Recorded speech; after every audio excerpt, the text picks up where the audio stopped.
Hi! Ako nga pala, si Estrella Pastor. Tubo po ako dyan sa Malagan Distitay, Zamboanga, Sibugay, from Mindanao. Dati kasi, kaya bakit ginagawa ko talaga tong gusto ko talaga siyang ituloy na maging every year ang school supplies giving. Kahit sa totoo lang, ang pera na ginamit ko dyan is galing talaga sa sariling bulsa namin ng asawa ko. Kasi naranasan ko talaga nung bata pa ako, mapapanood man to ng lahat dyan sa aming barangay or kahit saan. Totoo po ito. Naglalako po ako ng kung ano-ano, like mga gulay, mga luto ng mama ko, kahit ano po yan na niluluto ng mama ko, nilalako po yan. Nangangatok ako sa mga bahay-bahay para makabenta. Kasi tulong po yun sa aming pang-araw-araw na pangangailangan. Tapos nung nag-aral ako ng elementary, naalala ko, kapos po kami sa mga school supplies. Walang lapis, walang papel. Ang ginagawa ko, nangunguha ako ng mga santol or kahit anong prutas, mga bayabas, kahit ano yan. Dinadala ko yan sa school. Yung kalahating laman ng bag ko, mga prutas at kung ano-ano pa. Kasi pagdating sa school, pinagpalit ko po yan siya sa mga classmate ko na may mga papel. Bali, pinagpalit ko yung santol ko sa isang pirasong santol, isang pirasong papel, or minsan lapis. Kasi ang hirap ng buhay, hindi mo pwedeng iasa sa magulang kasi nga siyam kaming magkakapatid. At marami kaming nag-aaral. So, hindi kakayanin ng magulang namin din na magbili ng mga lapis na every time na mawalan kami ng lapis. So, yun yung ginagawa ko. Pag mawalan ng lapis, mawalan ng papel, nangunguha ko ng kung ano-ano mga prutas para maipagpalit ko sa mga classmate namin na meron. Ranas ko talaga yan siya. Kaya habang lumalaki ako at nagkaanak, sinabi ko talaga sa sarili ko, magsumikap ako at ayaw kong maranasan ng anak ko ang ganong life habang nag-aaral siya, nakapos siya sa mga school supplies. Gusto kong ibigay sa kanya lahat yun. At sa awa ng Diyos, dininig niya naman ang panalangin ko. Kahit paano afford ko naman na ibigay sa anak ko yung mga pangangailangan niya sa school.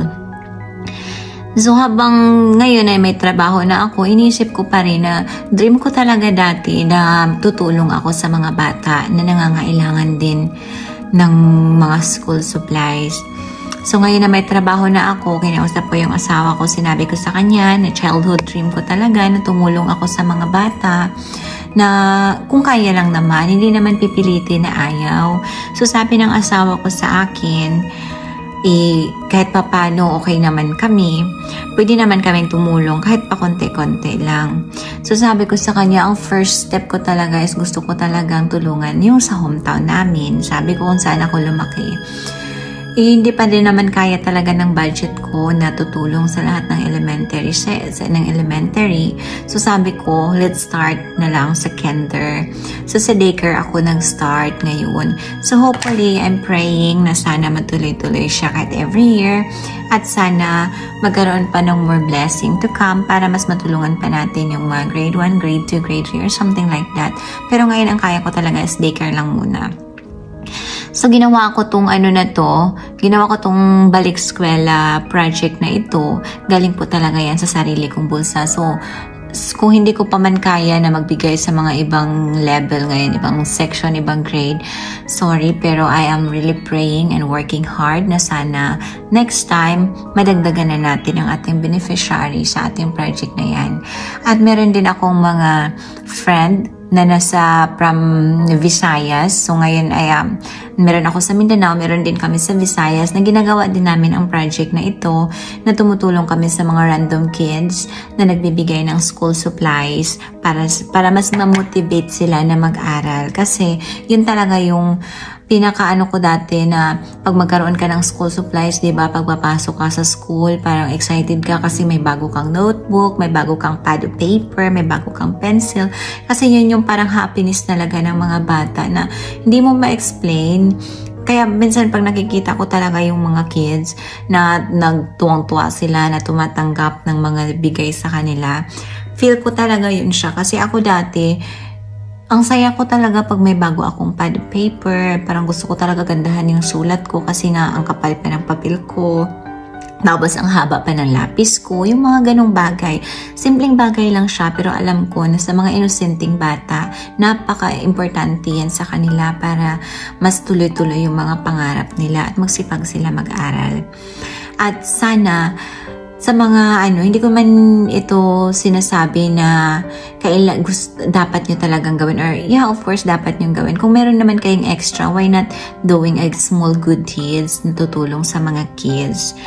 Hindi naman yan siya pilitan, pero di ba kung meron. So sa mga friend ko na appreciate ko talaga nung inopen ko sa kanila ang bagay na to. As in, talaga kaagad sila na nag-volunteer talaga kaagad sila na mag-donate din sila. Any amount naman will be very appreciated. So tuwang-tuwa din naman ako sa mga friend ko kasi meron kaming common goals talaga. Meron kaming ganong mindset at parang same kami ng pinagdaanan. So ngayon na meron, afford na din naman nilang tumulong din sila.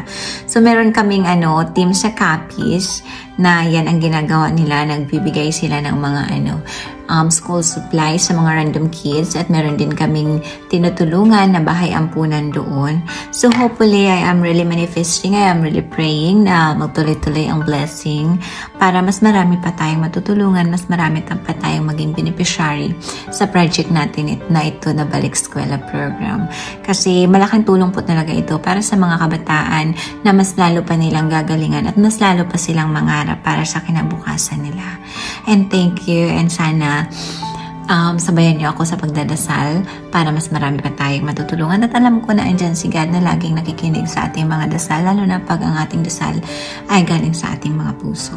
Maraming salamat, and again, let's keep on praying. Thank you.